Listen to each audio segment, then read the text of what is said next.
C'est parce que tu m'as pris à chaud. Même l'invité, je n'ai même pas pu saluer. Parce que... bonjour. C'est Nelson Zangué, jeune entrepreneur. Oui, j'ai suivi, fait dans la crypto-monnaie. Elle, c'est Kevin Makumbo, esthéticienne de formation. Donc, maquilleuse maison. J'ai investi même dans la crypto, mais je ne connais même pas. À quel niveau il se trouve? Achia, voilà donc une qui a été mordue dès le début. Je ne connais même pas à quel niveau l'argent se trouve. Je ne connais rien. On a les depuis, j'attends aussi. T'as fait il y a 2 ans. Attends que Dieu tombe du ciel et qu'il fasse le miracle. À la fin de l'émission, je ne me suis même pas d'abord informée sur la question. Je n'ai pas pris des cours de formation. Je ne me suis pas formée, rien.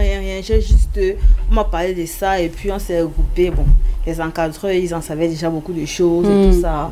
Bon, je me suis lancée aussi, j'ai investi et bon, quand il faisait des formations, c'était payant, mais je n'avais pas le temps, vu mes heures au travail, je n'avais pas le temps d'aller me former et tout ça. Bon. Et jusqu'aujourd'hui, tu ne sais pas quelle direction est-ce que l'argent a pris. Et c'est pour ça que Nelson disait tout à l'heure qu'il est important de se former et de s'informer sur la question pour éviter l'arnaque. Parce que lui, comme Kevin, beaucoup de personnes sont des blessés de guerre, beaucoup de personnes ont été arnaquées. Non, je ne suis pas encore une blessée de guerre puisque je ne connais pas encore... Ah, tu ne connais pas encore l'issue. Ok, voilà, tu n'as pas encore encourageant. On espère que l'issue sera favorable. Contrairement à toutes ces personnes qui... Les portefeuilles. Oui, les portefeuilles. Je pense qu'il laisse à la disposition de celui qui veut regarder, mais parce que je ne connais rien. C'est aussi une manière de faire de la crypto, les portefeuilles. C'est quoi comme ça? C'est un peu comme le porte-monnaie. C'est-à-dire voilà, pour l'argent, je mets dans le porte-monnaie. Pour la crypto-monnaie, je mets dans un portefeuille. Oui, donc c'est la même chose. C'est juste pour garder. Et c'est un processus normal? Il y en a qui... C'est comme une application en fait. C'est comme un WhatsApp ou bien comme... une application bancaire quoi. Et ça prend beaucoup de temps? Non, pas du tout. C'est juste se connecter, je me connecte et puis je vois ma crypto. Oui, tu vois ce qui se passe. Et après combien de temps est-ce que la personne qui investit, ou à tout cas qui met l'argent dans le portefeuille, doit entrer en possession? Moi je me dis souvent, on a souvent des petits tableaux, au fur et à mesure ça croît souvent, je pense que ça se passe comme ça. Voilà, ça sont les courbes. Les courbes, si ça croît, ce que ça produit. Maintenant, ce que je veux savoir, c'est après combien de temps est-ce que la personne qui investit est supposée entrer en possession de son argent? Ce dont tu parles là, ça c'est autre chose. Ça, ce sont par exemple les plateformes d'investissement qui vont prendre l'argent des gens et aller sur le marché, travailler avec. C'est-à-dire, sur le marché de la crypto, on peut faire ce qu'on appelle du trading, par exemple. Voilà, acheter moins cher, vendre plus cher. C'est-à-dire, ils se placent comme intermédiaires. Ils vont dire aux gens, ok, comme vous ne connaissez pas le marché de la crypto-monnaie, donnez-nous votre argent, on peut faire le travail pour vous. Ça, c'est autre chose. C'est pas la crypto-monnaie là-bas. Ils ont un pourcentage aussi. Voilà, c'est pas ce dont je parle ici. Parce que ça, maintenant, c'est pas dans la crypto que tu as investi, c'est plutôt dans cette plateforme d'investissement. Donc, tu as fait confiance à une entreprise intermédiaire. Maintenant, si l'entreprise intermédiaire part avec ton argent, c'est pas la crypto qui est partie avec ton argent. C'est l'entreprise. C'est l'entreprise, oui. Ce dont je parle ici... Tu vois la confusion, il est important de bien différencier les choses. Il faut différencier, sinon on ne sait pas. Et là même, je profite pour montrer ceci. Ça, c'est un wallet. C'est un portefeuille ici. Ce sont les wallets les plus sécurisés. Et tu vois ici... Ce n'est pas à une entreprise que je donne mon argent. Ma crypto-monnaie est ici à l'intérieur. Bon, en réalité, ma crypto-monnaie est dans la blockchain. Et ceci me permet d'y accéder. Donc, ce sont les portefeuilles les plus sécurisés ici. Et quand je mets ici, c'est comme si j'ai mis mon argent en banque ou bien comme si j'ai gardé mon argent à la maison. Et je peux retirer ça quand je veux, comme je veux, où je veux, en fait. Donc, c'est ça, la crypto. Ce qui fait que si quelqu'un a confié son argent à une plateforme d'investissement, ce n'est pas dans la crypto-monnaie que la personne a investi ça, non. Tu as confié ton argent à une plateforme d'investissement. À une entreprise Exactement comme les personnes le font avec les actions. Avec les actions, ils confient leur argent à des fonds d'investissement, à des brokers. Et puis ces brokers-là vont sur le marché faire le travail. Maintenant, si le broker fait autre chose avec l'argent, c'est le broker. Et c'est quoi la suite logique de ce film je vais appeler quoi? Quand tu mets ton argent dans la portefeuille, c'est quoi la suite?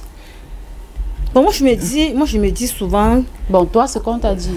Bon, ce que j'ai compris, parce que je comprends un peu difficilement, moi je me dis que quand vous prenez vos sous, vous partez acheter des monnaies avec et vous attendez quand la valeur de la monnaie augmente et vous payez encore. Quand vous achetez les pièces, vous attendez, tu peux acheter peut-être 1 euro aujourd'hui, ça coûte 500.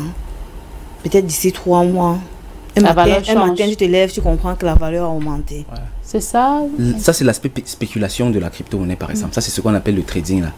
Et c'est une activité qu'on fait très régulièrement.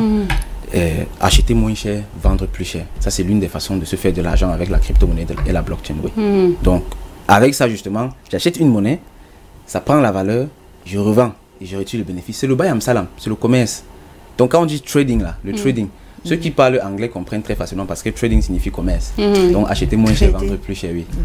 Donc ça c'est l'une des activités principales. C'est l'une des activités principales qu'on fait également. Tout ça est très compliqué pour moi. J'avoue que le mois prochain, peut-être je vais assister à une des séances de formation. Je l'ai dit déjà, tu donnes des séances de formation au moins une fois tous les mois à toutes les personnes qui veulent en savoir davantage sur question. Et puis on revient avec notre invité. On n'a plus assez de temps, pourtant on a encore beaucoup de questions à lui poser. Juste une légère transition et on reparle les crypto avec Nelson Zangé qui est notre invité ce matin.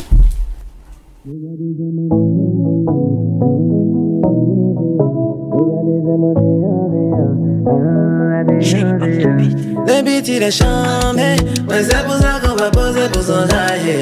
Toi tu veux charmer, faut pas te pop pour regarder tes yeux vont tomber. Après que tout déjà s'amouré, quand ça mourrait ça m'a quand ça mourrait ça on va y arriver, même si les rages sont déchaînés pour nous. Quand tu me vois t'as des sèmes, sem. Tu fais la malade mais t'es chem, chem. T'aimes pas me voir dans mon délire, ah c'est comme ça. Te vénère par plaisir, ça sera comme ça. Ah je te canard, pas je kiffe. Moi je vis ma vie, je continue ma route. Moi je vis ma vie. Ah je te canard, pas je kiffe. Moi je vis ma vie, je continue ma route. Moi je vis ma vie. Maintenant qu'on a développé, tu veux pas, tu vas te secouer. Attends, pourquoi tant de méchanceté?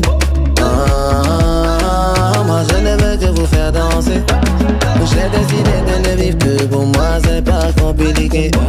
Je veux donner de l'amour en retour aux écervelés. Et même si les portes me sont fermées, au moins j'ai tout donné. Si ce n'est Dieu dans les cieux, je vois pas qui va m'arrêter. Quand tu me vois, t'as les sem. Tu fais la malade mais t'es chem, chem. T'aimes pas me voir dans mon délire, ah c'est comme ça. Te vénère par plaisir, ça sera comme ça. Ah je te canard, pas je kiffe. Moi je vis ma vie, je continue ma route. Moi je vis ma vie. Ah je te canard, pas je kiffe. Moi je vis ma vie, je continue ma route. Moi je vis ma vie. Regardez des mots dérangés, dérangés. Regardez des mots dérangés, dérangés. Regardez des mots dérangés, dérangés. Regardez des mots dérangés, dérangés.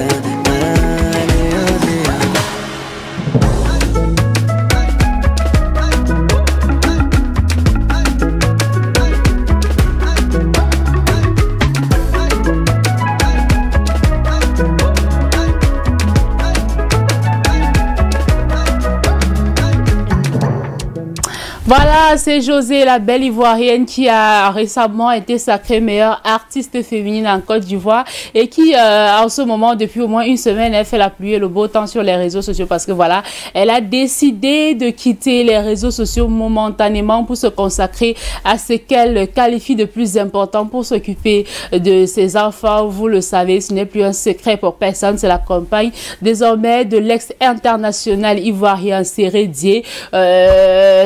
Ce retrait des réseaux sociaux a réveillé, oui, comment je vais dire ça, a réveillé cette histoire qui avait marqué les Ivoiriens, qui les avait choqués, qui les avait fait mal. Et voilà, on a tout simplement estimé que elle n'est plus bien dans son couple, que le monsieur est ruiné. Certains ont dit, voilà, c'est déjà le karma parce qu'elle est sortie avec le mari d'autrui, ça va dans tous les sens et tout. Quelle est la vérité du faux? Nous, on ne sait pas. Tout ce qu'on souhaite, c'est beaucoup de courage à José, qu'on espère reviendra très vite sur les réseaux sociaux parce que nous, on aime le Japap. Et quand elle se retire comme ça, le Japap va nous manquer.